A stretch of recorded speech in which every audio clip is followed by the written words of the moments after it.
بسم اللہ الرحمن الرحیم۔ السلام علیکم۔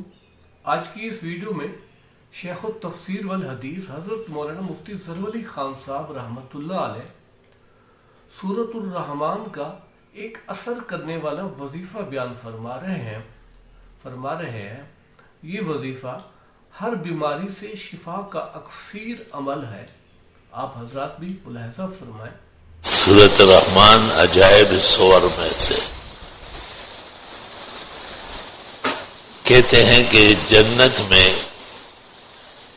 جنتی خواہش کریں گے تو اللہ تعالیٰ خود سورہ رحمان تلاوت فرمائے۔ اللہ کے ہاں بہت پسندیدہ سورت ہے، عجائب و غرائب علوم ہے۔ اس میں 31 مرتبہ فبأي آلاء ربكما تكذبان ہے، اور ہر دفعہ گلہ اور شکوہ علیحدہ رنگ میں ہے۔ حکیم الامت مولانا اشرف علی صاحب نے تفسیر لکھی جو بہت اعلیٰ اور عمدہ تفسیر ہے۔ کسی طالب علم نے پوچھا کہ حضرت کون سی سورت آپ نے بہت توجہ سے؟ فرمایا سورہ رحمان۔ لا الہ الا اللہ۔ ہر دفعہ مولانا نے فبأي آلاء ربكما تكذبان کی تطبیق ما سبق سے علیحدہ کیا ہے۔ یہ بہت عجیب رنگ اور روغن ہے۔ کہتے ہیں یہ پڑھنے سے اللہ تعالی آبادی نصیب کرتا ہے۔ شادی نہ ہو تو شادی ہو جائے گی، ہو چکی ہو تو اولاد ہو جائے گی، میاں بیوی دونوں پڑھے تو بیٹا ہوگا اور حسین جمیل ہوگا۔ لوگوں نے عجائب تجربات بھی اس میں نقل کیے۔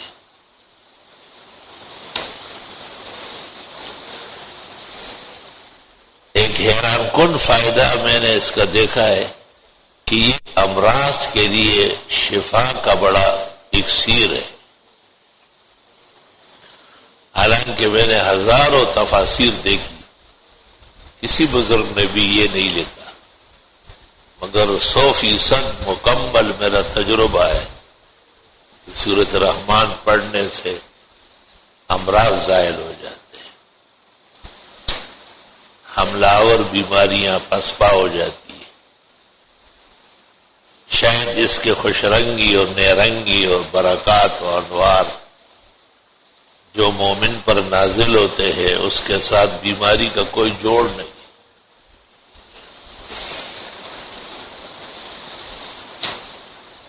ایک دفعہ میں تیاری کر کے آ رہا تھا اور خیال یہی تھا کہ قاری صاحب سے پڑھا لوں۔ کسی نے مجھے کہا کہ نہیں خود پڑھے اور سورہ رحمان پڑھے۔ چنانچہ مجھے بڑی ہمت ہوئی اور سورہ رحمان پڑھی۔ واپسی پر آدمی بھول جاتا ہے، پھر وہی خواب نظر آیا کہ اب آپ بیمار ہے کیا؟ یہ سورت عجائب شفا ہے، غرائب صحت ہے، تندرستی اور سلامتی کا بھی امان و ضمان ہے۔ گھروں میں بھی کبھی کبھی تلاوت ہو اس کی، روز ہو تو بہت اچھا، بار بار پڑھنے سے یاد ہو جاتی ہے۔ اس کے مضامین بھی قرآن شریف میں کہیں اور نہیں ہے، پوری سورت میں لفظ اللہ نہیں، پورے رحمان اور اس کی مہربانیاں اور اس کے الطاف اور اس کے تقدس اور 94 نعمتیں ہیں جنہیں مختلف پیرایوں میں ذکر کیا ہے۔ 4 دعوے سورت کے، الرحمن علم القرآن خلق الانسان علمہ البیان، 4 دعووں کو 94 نعمتوں پہ تقسیم کیا ہے، اور اللہ کی بزرگی اور اللہ کا تقدس سے الوہیت جلالت شان، رفعت وحدت، یکتائی اور بے نیازی کھوٹ کھوٹ کر بھری ہوئی۔ سورت کے پڑھنے سے بہت ساری حاجات خود بخود پوری ہوتی ہے اور بہت سارے نامناسب چیزوں سے جان چھوٹ جاتی ہے۔ سورت میں بن دعا مانگے دعاؤں کی قبولیت کا بھی اشارہ ہے، کیونکہ اللہ فرماتا ہے کتنی نعمتیں میں تمہیں دے رہا ہوں، یہ تم نے مانگی ہے کیا؟ مانگنے والے تو بہت ہیں، آسمان و زمین کے سب خلقتیں مجھ سے مانگتی، لیکن تمہیں کتنی بڑی بڑی نعمتیں، حسنات، توفیق، ہمت، مردانگی، بڑے بڑے کاموں کے لیے استقلال، مطلوبہ جوان مردی، سب صورتوں میں بکھرے ہوئے موتیوں کی طرح پھیلایا ہے۔ جس طرف سے ہاتھ ڈالیں گے قیمتی یاقوت و مرجان آتا ہے۔ اللہ تعالیٰ کی بڑی نعمتوں میں سے قرآن شریف ہے، پھر اللہ نے اس کو محفوظ فرمایا۔ ہمارے ہاں کتنے حفاظ موجود ہیں۔ بنی اسرائیل کو توریت پتھر کے چکیوں پر لکھ کر کے دے دیا گیا تھا، 7 پتھر تھے اور ایک بھی ان کے یہاں موجود نہیں، سب گم ہو گئے، کیونکہ بدعمل قوم تھی، کتمان حق اور تلبیس حق میں کے مرتکب تھے، تو ان کو آسمانی وحی سے کیا کام۔ لیکن یہاں دیکھے کہ ہمارے یہاں چھوٹے چھوٹے بچے، صحابہ کرام ایک واقعہ بیان کرتے ہیں کہ ایک عمر بن سلمہ رضی اللہ تعالیٰ عنہ ایک کم سن صحابی ہے، 7 سال عمر تھی، وہ کہتے ہیں ہمارا گھر ایک ایسی جگہ تھا جہاں پانی کے لیے لوگ آتے تھے، چشمہ تھا قریب میں، کننا بماء ممر الناس، وہاں سے لوگ گزرتے تھے کیونکہ پانی کا چشمہ تھا، اور باتیں کرتے تھے کہ مکہ میں نبی پیدا ہوا ہو، یہ صورت نازل ہوئی ہو، یہ بیان کیا ہو، یہ ہوا ہو، قوم سے جھگڑا ہو رہا ہے، ہجرت فرمائی۔ کہتے میری نظر اس پر تھی کہ یہ جو صورت نازل ہوئی ہے یہ میں یاد کرتا رہا۔ سب لوگ منتظر تھے کہ اگر یہ نبی برحق ہے تو مکہ سے کیسے دور ہو گئے، مکہ تو مرجع ہے، خدا کا گھر ہے۔ وہ جب مکہ فتح ہو گیا اور حضرت اور صحابہ فاتح و غانم بن کر آئے، لوگ ٹوٹ پڑے اسلام لانے میں۔ وَرَأَيْتَ النَّاسَ يَدْخُلُونَ فِي دِينِ اللَّهِ أَفْوَاجًا، اب آپ دیکھ رہے ہیں کہ لوگ جوک در جوک اسلام لانے کے لیے آ رہے ہیں۔ یہ انتظار میں تھے، اصل میں وہ لوگ تھے، ان کا ایک ہی اڑ باقی تھا کہ یہ دور کیوں ہے، جب قریب آئے اور فاتح بنے تو اڑ ختم ہو گئے۔ تو کہتے ہیں ہمارا قبیلہ بھی مسلمان ہوا۔ قبیلے کو پیغمبر نے کہا کہ تم میں ایک اچھا قرآن پڑھنے والا نماز پڑھایا کر۔ فرمایا ماں وجدوا غیری، میرے علاوہ کوئی بھی نہیں ملا، کیونکہ میں تو پہلے سے جو لوگ آتے جاتے تھے، پانی بھرتے تھے، اونٹوں کو پلاتے تھے اور سورتیں سناتے تھے، میں سنتا تھا اور میرے سینے میں جمع ہوتی تھی، مجھے امام بنایا۔ جب میں نماز پڑھاتا چھوٹا بچہ تھا تو قمیض جو ہے اوپر نیچے ہو جاتی، تو خواتین پیچھے سے کہتی تھی کہ اللہ تغطون عنا استقامکم، قاری صاحب کی یہ ضروریات تو چھپا لو۔ فجمعوا لی شیئا وقطعوا لی قمیصا فما فرحت بشیء کفرحی بهذا القمیص، لوگوں نے پیسے جمع کیے، ایک قمیص بنوائی میرے لیے، اتنا خوش ہوا، لمبا کرتا امام کا پہنا دیا۔ یہ دنیا میں امام کے لیے پہلا چندہ ہوا ہے۔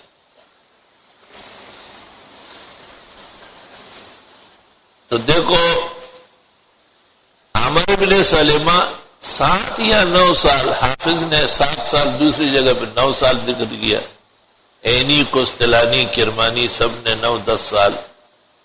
اب یہ احکام منضبط نہیں ہوئے تھے، احکام کی ترتیب اور تدوین باقی تھی، ایسے اوقات میں اس قسم کی نماز جائز ہو جاتی ہے۔ تو ایک معصوم بچہ ایک غیر قبیلے کا سن کر قرآن شریف یاد کرتا تھا، اور جب پورا قبیلہ مسلمان ہوا تو اس بچے سے زیادہ بڑا حافظ کوئی نہیں تھا، مجبوراً اسی کو کہا تو ہی پڑھا۔ یہ معجزہ ہے قرآن شریف کا۔ آج بھی چھوٹے چھوٹے ننھے منھے باتیں پوری نہیں کرتے اور آیتیں پوری پڑھتے، ان سے پوچھو کہاں سے آئے ہو، کون ہو، کیا نام ہے، آپ کو دیکھتے رہے۔ پوچھو کتنے پارے یاد کیے کہ آپ 25 سنا سکتے ہو، کہاں، کہاں سے، آپ پتہ کریں، اعتماد دیکھے ذرا۔ یہ معجزہ ہے خاص، اللہ نے اس کتاب کو دیا ہے۔ ہاں اسرائیلی لگے ہوئے ادھر شرارت حرامی پنے دنیا میں کر رہے ہیں، اور ادھر اپنے وہ توریت کی لکڑیاں، وہ تختیاں جو ہے نا، وہ پتھروں پہ لکھا ہوا، وہ کبھی ایک غار تلاش کر رہے، کبھی ایک پہاڑ توڑ رہے۔ آج تک انہیں ایک تختی بھی نہیں ملی، کیونکہ بدعمل قوم کو دین نہیں ملتا ہے۔ قرآن نے ان کی بدعملی ذکر کی ہے، وَتَكْتُمُونَ الْحَقَّ وَأَنْتُمْ تَعْلَمُونَ۔ حق چھپانے میں بڑے آگے ہو۔ حق ایسا چھپایا کہ اپنی کتاب ان کو نہیں ملی، اصلی توریت ان کے پاس موجود نہیں۔ ہر توریت ایک لکھنے والے کے خیالات کا مجموعہ ہے۔ شاہ ورشاہ کہتے ہیں کہ بیت المقدس میں ایک توریت رکھی ہوئی تھی، اور اس کو قدیم زمانے میں قمارا کہتے تھے۔ کہا اس میں لکھا تھا کہ حضرت موسیٰ علیہ السلام کو جب قوم عمالقہ پر فتح ملی تو جمعرات تھی، تو حضرت موسیٰ نے کہا کہ میں خوش ہوں بہت، مگر اس پر خوش ہوں کہ کل جمعہ ہے اور ہمارا مذہبی دن ہے، یا فتح پر خوش ہوں۔ حضرت شاہ صاحب کہتے ہیں گزشتہ امتوں میں بھی جمعے کا دن مذہبی دن تھا۔ دیکھو موسیٰ علیہ السلام کہتے ہیں لا ادری افرح بالجمعہ ام بالفتح، خوش بہت زیادہ ہوں، عمالقہ پر فتح مل گئی اور جمعہ ہے کل، ابھی سے جمعرات ہے۔ تو حضرت فرماتے ہیں کہ یہ سبت یعنی سنیچر اور یہ احد اتوار یہ سزا کے طور پہ دیے گئے، اور یا یہ کہ سبت کے معنی کام نہ کرنا، یعنی جمعے کے دن دنیا کا کام نہ کرنا، اور احد کے معنی ایک اللہ کی عبادت کرنا۔ تو دنیا کا کام کاج روکو اور ایک اللہ کی عبادت کے لیے فارغ رہو، اس کو جمعہ کہتے۔ تو کہتے یوم السبت و یوم الاحد یہ جمعے کے نام ہیں۔ سورہ رحمان ایسے موقع پہ نازل ہوئی کہ آپ کو جنات سے گفتگو کرنی تھی۔ ابو داؤد اور ترمذی میں ہے کہ جنات کے وفد آئے تھے، آپ سے درخواست کی تھی کہ مناسب موقع پر ہمارے تشریف لائے۔ آپ 6 مرتبہ، 4 مرتبہ مدینہ میں اور 2 مرتبہ مکہ میں جنات کو تقریر کرنے گئے، دعوت اسلام دینے گئے۔ لاکھوں کروڑوں جنات مسلمان ہوئے۔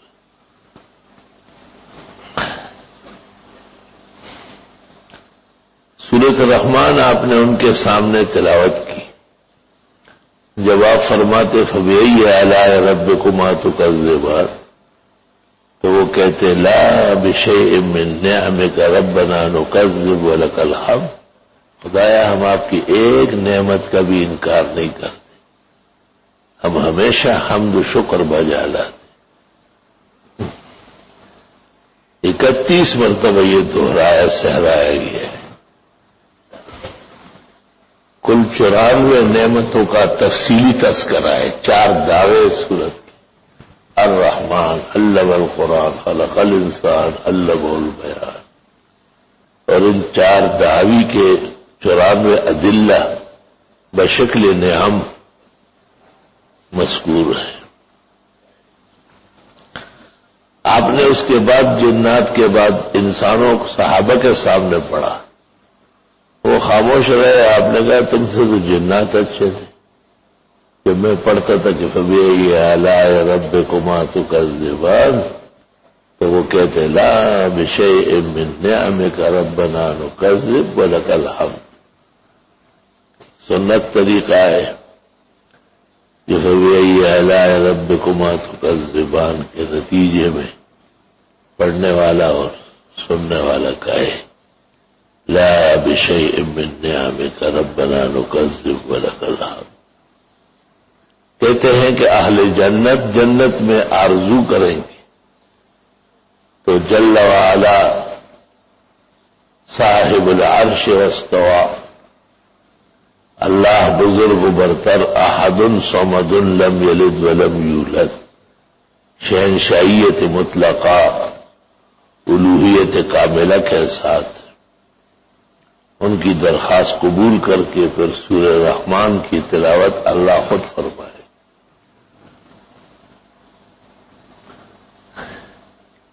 استشفاء میں بھی اکسیر صورت ہے، ناگہانی اور لازوال اور بہت ہی لاعلاج امراض کے لیے تیر بہدف ہے۔ جس مجلس میں پڑھی جائے وہاں لوگوں کا درد و غم، فکر و اندیشہ جاتا رہے گا۔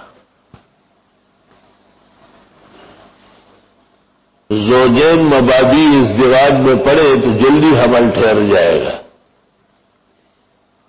اہتمام کریں پڑھنے کا تو لڑکا ہی ہوگا اور نہایت خوبصورت حسین جمیل ہو۔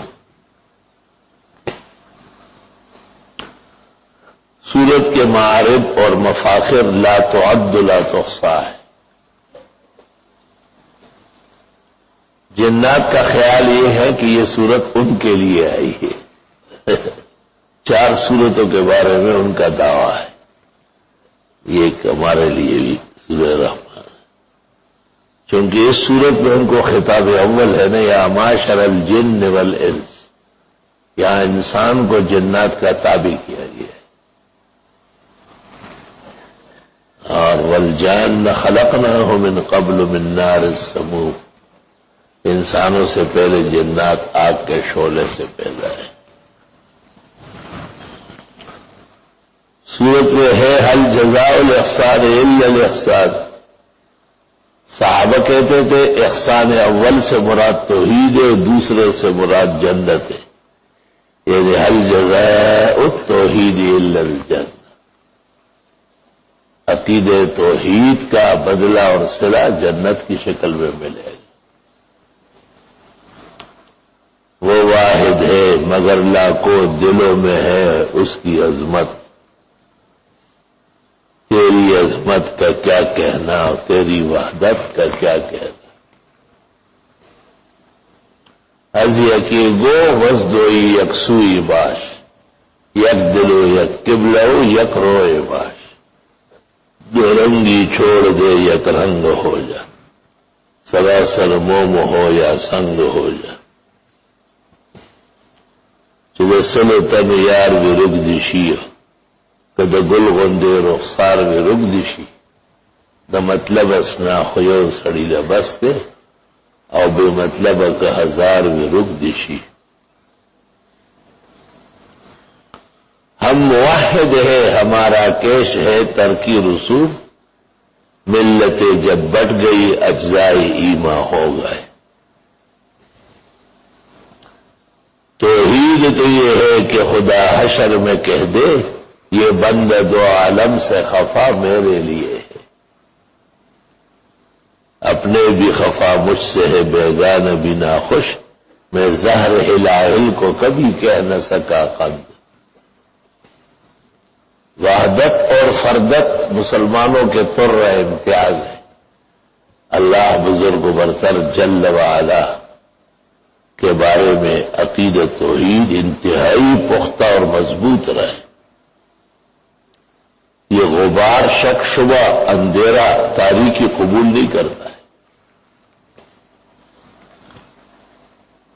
حدیث میں ایک شخص نے کہا میں آپ کو خدا کے ہاں سفارشی اور خدا کو تیرے ہاں سفارشی بنا۔ آپ نے کہا لا حول ولا قوت، خدا کو تم نے مخلوق کے برابر کیا؟ اللہ جل وعلا وہ تو بہت بزرگ برتر ہے۔ دیر تک آپ سبحان اللہ کی پناہ، اللہ کی پناہ۔ معلوم ہوتا ہے کہ کلام پر بھی کنٹرول ہونا چاہیے۔ علماء دین کو ہر بے رنگ کلام نہیں سننا چاہیے، فوراً کہہ دینا چاہیے یہ بات غلط ہے۔ حضرت اقدس حضرت الاستاذ محدث العالم شارح البخاری و ترمذی حضرت مولانا محمد یوسف صاحب بنوری فرماتے تھے کہ میں چھوٹا تھا، ہاتھ سے گھر کا ایک برتن ٹوٹ گیا تو والدہ نے کہا کہ اس میں بھی خدا کی خیر ہوگی۔ تو میرے والد نے فوراً آواز دی کہ یہ معتزلہ کا عقیدہ ہے۔ اہل سنت کے ہاں وقدر خیر ہی و شر ہی من اللہ تعالی، خیر اور شر دونوں اللہ کی طرف سے۔ فرمایا کہ علم العقائد کی بنیاد وہی سے قائم ہو گئی۔ اب کتنے لوگ ہیں اسی میں خیر ہوگی تو کیا پتا ہے اس میں خیر ہوگی، یہ غلط عقیدہ ہے۔ خیر اور شر دونوں کا خالق اللہ ہے۔ ہاں اس میں خدا کی حکمت ہوگی، یہ ٹھیک ہے۔ حکمت تو خنزیر پیدا کرنے میں بھی ہے، موجی کو پیدا کرنے میں بھی ہے، مکھی اور مچھر میں بھی ہے۔ وہ ایک بادشاہ دربار میں مکھی سے تنگ ہو رہا تھا، یہ تو ہر جگہ پہنچ جاتی، تو اچانک کہا کہ اس میں خدا کی کیا حکمت ہے کہ مکھی بھی پیدا کی۔ عبد الواسی مشہور زمانہ قاضی القضات موجود تھا، اس نے کہا اللہ اس کے ذریعے متکبرین کا تکبر توڑ دیتا ہے۔ مطلب یہ کہ بادشاہ تو ہو لیکن ایک مکھی کا علاج نہیں کر سکتے۔ سانپ اور بچھو کے حکمت عجائب و غرائب ہے۔ ہر اژدہا میں کوئی خیر، کوئی عافیت ہے جو حکمت الہی کا عنوان ہے۔ تو معتزلہ سے بچنے کے لیے علماء اہل سنت نے عنوان اختیار کیا کہ اس میں بھی اللہ تعالی کی کوئی حکمت ہوگی۔ وفعل الحکیم لا یخلو من الحکمہ، اللہ حکیم مطلق ہے اور اس کے افعال یقیناً حکمت سے لبریز ہے، لعلی تکوین سے مالا مال ہے، اس کے شؤون قدرت کے ادلہ اور عناوین ہے۔ الحمدللہ رب العالمین۔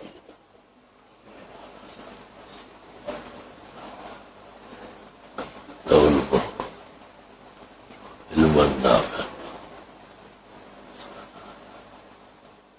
دعائے صحت، شفا، تندرستی اور سلامتی کی درخواست۔ صلی اللہ تعالی علیہ سورہ تغابن والے آج